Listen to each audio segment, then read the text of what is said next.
Hi students, ഇവിടെ discuss ചെയ്യണ earning per ഷെയറിനെ പറഞ്ഞത് EPSനെ പറ്റിയിട്ടാണ്. അതായത് നമ്മുടെ പ്രോഫിറ്റ് ആൻഡ് ലോസ് അക്കൗണ്ടിൻ്റെ സ്റ്റേറ്റ്മെൻറ്റിൻ്റെ അതിൻ്റെ സെയിം ആയിട്ടുള്ള കണ്ടിന്യൂഷൻ ആണ് എന്തെന്ന് പറഞ്ഞാൽ EPS ഏർണിംഗ് പെർ ഷെയർ എന്ന് അതിനെ പറ്റിയിട്ടാണ് പറയുന്നത്. അതായത് ഏർണിംഗ് പെർ ഷെയർ EPS, അതായത് എത്രത്തോളം നമ്മുടെ കമ്പനിയിൽ പ്രോഫിറ്റ് കാര്യങ്ങൾ കിട്ടി അത് ഡിവൈഡഡ് ബൈ എത്ര നമ്പർ ഓഫ് ഷെയർസ്, അതായത് ഡിവിഡൻഡ് എത്ര കൊടുക്കണ്ടേ എന്നുള്ളത് നോക്കാനാണ് എന്തെന്നാണ് EPS യൂസ് ചെയ്യുന്നത്. ഇനി അതിൻ്റെ ഇത് പറയാം. അതായത് earning per share EPS is the most important widely used indicator of profitability of business enterprise from the shareholder perspective. As per Indian AS 33, an enterprise is required to present both basic and diluted earning per share on the face of statement, profit and loss account. Such a disclosure will improve performance comparison between different entities for the same reporting period and between different accounting period for the same entity. അപ്പോൾ earning per share അതിൽ പറയുന്നുണ്ട് ഓരോ ഇതൊന്നും ഷെയർസിൽ നിന്നും കിട്ടുന്ന earnings അല്ലേ, വരുമാനം. അത് ഓരോ ഷെയർ ഹോൾഡേഴ്സിന് അവർ ഇൻവെസ്റ്റ് ചെയ്ത ഷെയർസിൽ നിന്ന് കിട്ടുന്ന ഏർണിങ്സ്, വരുമാനങ്ങൾ. ഇപ്പോൾ ഈ ഏർണിംഗ് പെർ ഷെയർ എന്ന് പറയുമ്പോൾ ഒരു കമ്പനിയെ സംബന്ധിച്ചോളം അതൊരു എന്താ പറയുക പ്രോഫിറ്റ് ആണെന്നുള്ളൊരു ഇൻഡിക്കേറ്ററാണ് എന്തെന്നാണ് EPS എന്ന് പറയുന്നത് അല്ലേ. അവരുടെ ഇത് എന്താ പറയുക EPS എന്ന് പറയുന്നത് ഏർണിംഗ് പെർ ഷെയർ നമ്മുടെ പ്രോഫിറ്റ് ആൻഡ് ലോസ് അക്കൗണ്ട് സ്റ്റേറ്റ്മെൻറ്റിൽ അത് വ്യക്തമായിട്ട് അത് കാണിക്കുക തന്നെ വേണം. അതാണ് EPS എന്ന് പറയുന്നത്. അത് അവരുടെ വരുമാനം എത്രയാണെന്ന് അറിഞ്ഞാലല്ല, അത് പ്രോഫിറ്റ് ആണല്ലോ കമ്പനിയെ സംബന്ധിച്ചോളം. അതേപോലെ തന്നെ നമ്മൾക്ക് എന്താ പറയുക അവരുടെ ഈ EPS വെച്ചിട്ട് മറ്റുള്ള കമ്പനിയായിട്ട് കമ്പയർ ചെയ്യാൻ പറ്റും അല്ലേ. അവരുടെ എന്താ പറയുക പെർഫോമൻസ് കാര്യങ്ങൾ, അതായത് ഡിഫറെൻറ്റ് എൻറ്റിറ്റീസിലെ അതിൽ നിന്ന് അവർക്ക് എന്താണ് കമ്പയർ ചെയ്തിട്ട് അവരുടെ പെർഫോമൻസ് ലെവൽ കൂട്ടാൻ പറ്റും. അതായത് താരതമ്യം ചെയ്തിട്ട് നല്ല പെർഫോമൻസ് ലെവൽ കാര്യങ്ങളൊക്കെ കൂട്ടാൻ EPSലൂടെ സഹായിക്കുന്നു, ഏർണിംഗ് പെർ ഷെയറിലൂടെ സഹായിക്കുന്നു. അപ്പോൾ ഒരു കമ്പനിയുടെ എന്താ പറയുക പ്രോഫിറ്റിനെ പറ്റി ഇൻഡിക്കേറ്റ് ചെയ്യുന്ന ഒരു മെത്തേഡാണ് എന്തെന്നാണ് EPS എന്ന് പറയുന്നത്.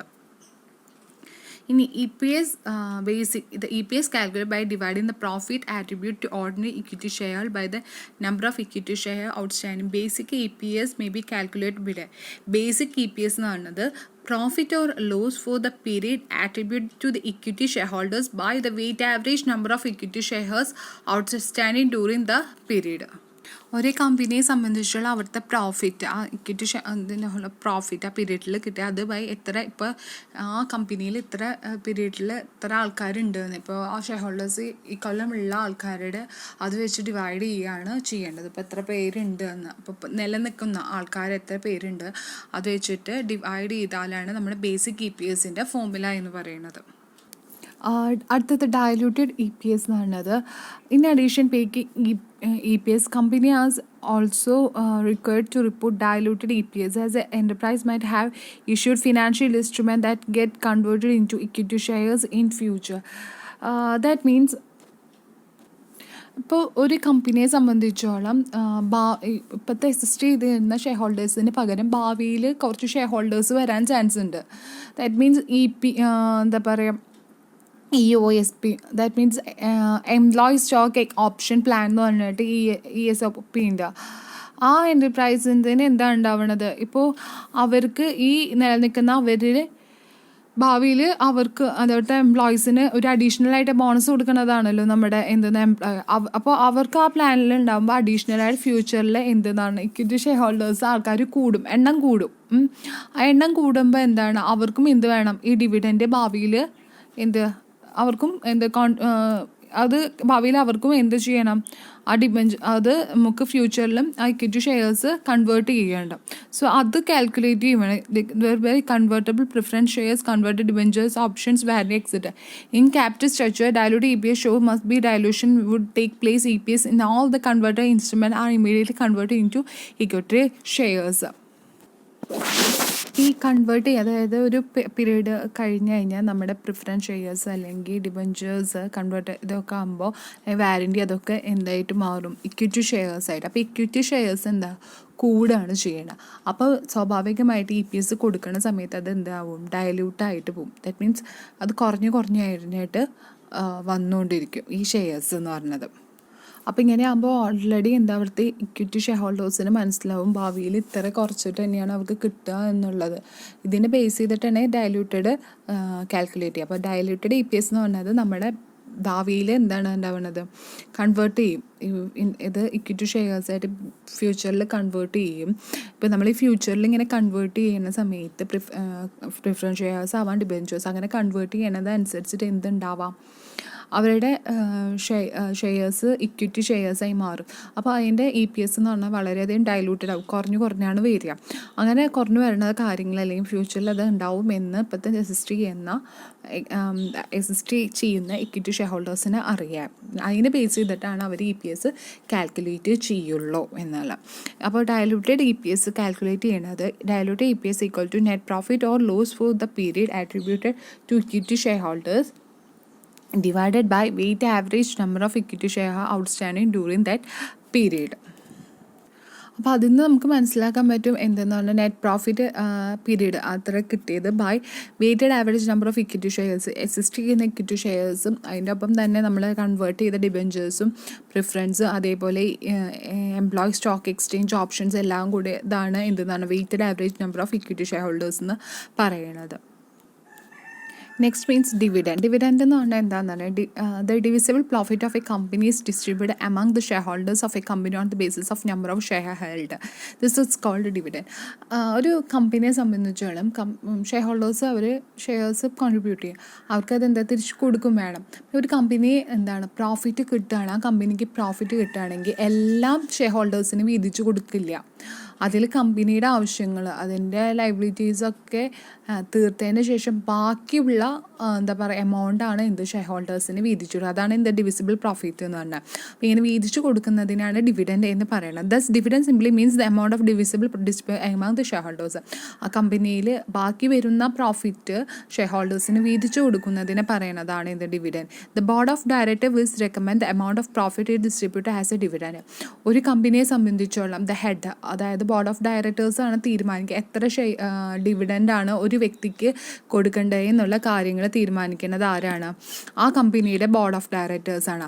അത് അവരുടെ ആനുവൽ ജനറൽ മീറ്റിങ്ങിലാണ് എന്തെന്നാണ് ഇത്രയാണ് ജനറൽ മീറ്റിങ്ങിൽ അവർ ബോർഡ് ഓഫ് ഡയറക്ടേഴ്സാണ് എന്താ പറയുക തീരുമാനം എടുക്കുന്നത് അപ്പോഴാണ് എത്ര അവർക്ക് കൊടുക്കണം എന്നാണ്. ഇതാണ് എന്തെന്നാണ് ഡിവിഡൻഡ്. ഡിവിസിബിൾ പ്രോഫിറ്റ് മീൻസ് ഞാൻ പറഞ്ഞു.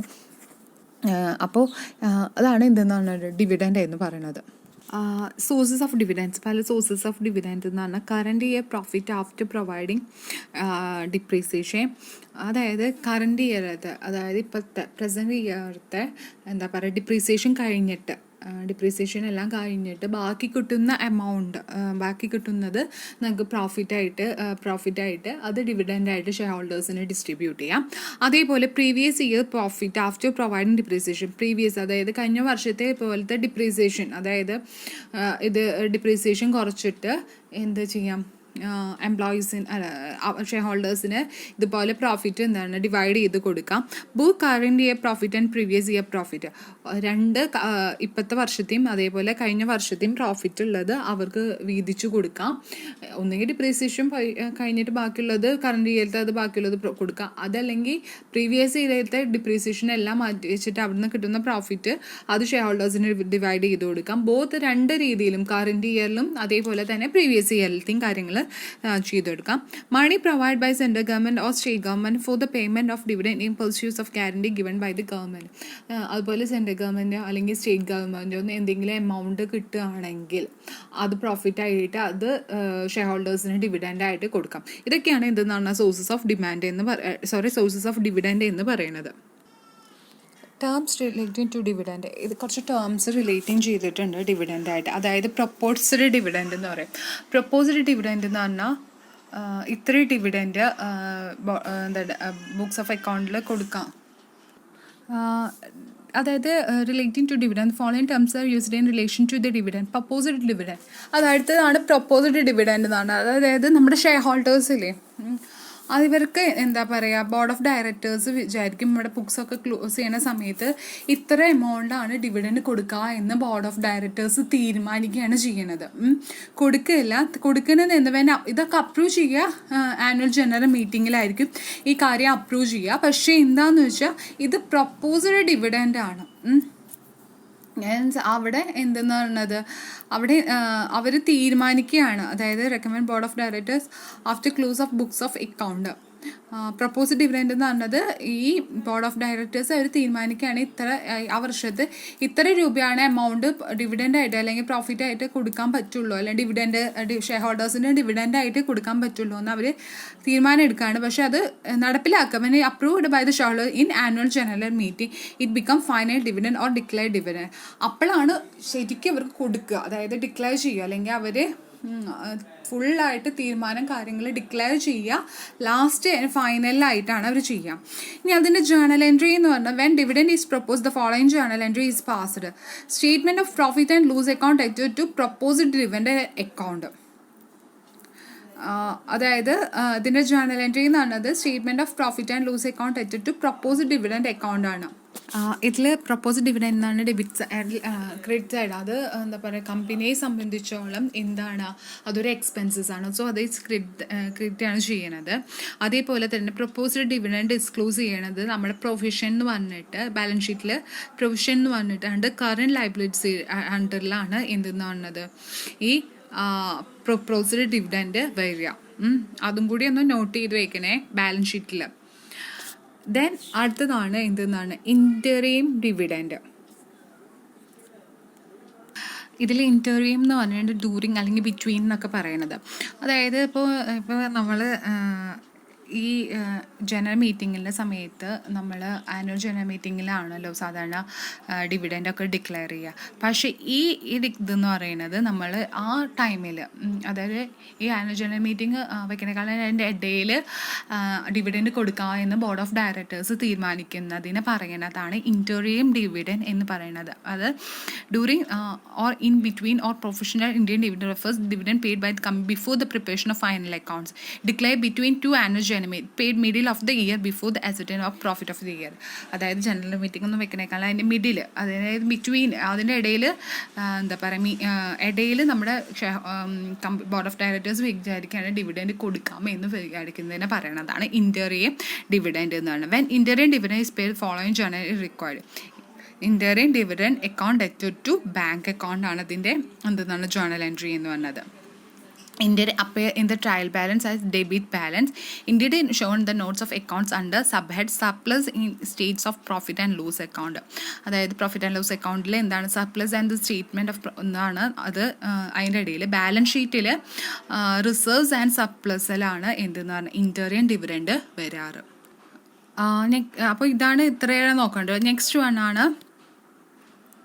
അതിലൊരു ഫൈനൽ ഡിവിഡൻഡ് ഉണ്ട്. അതായത് ആ ഇൻറ്റിൽ എന്താ പറയുക, എല്ലാം പേ ചെയ്യുന്ന സമയം അഡീഷണൽ ആയിട്ട് പേ ചെയ്യുമ്പോൾ അവിടുത്തെ എല്ലാവരും വോട്ട് ചെയ്തിട്ട് അത് പൈസ ആക്കണതിനെ പറയുന്നതാണ് ഫൈനൽ ഡിവിഡൻഡ് എന്ന് പറയുന്നത്. അൺക്ലെയിംഡ് ഡിവിഡൻഡ് എന്ന് പറഞ്ഞാൽ ക്ലെയിം ചെയ്തിട്ടില്ല, അതായത് 30 ദിവസത്തിനുള്ളിൽ അവർ ആ പേയ്മെൻറ്റ് ചെയ്യാൻ കമ്പനി വിട്ടില്ലെങ്കിൽ പൈസ വിടാൻ മറന്നെങ്കിൽ അതെന്ത് ചെയ്യണം, അത് അല്ലെങ്കിൽ ഒരു 7 ദിവസത്തിനുള്ളിൽ അത് ഒരു ബാങ്ക് അക്കൗണ്ടിൽ ഒരു ബാങ്കിലേക്ക് അവരത് നിക്ഷേപിക്കണം. അത് ഒരു deposit in unpaid dividend account to schedule bank within 7 days.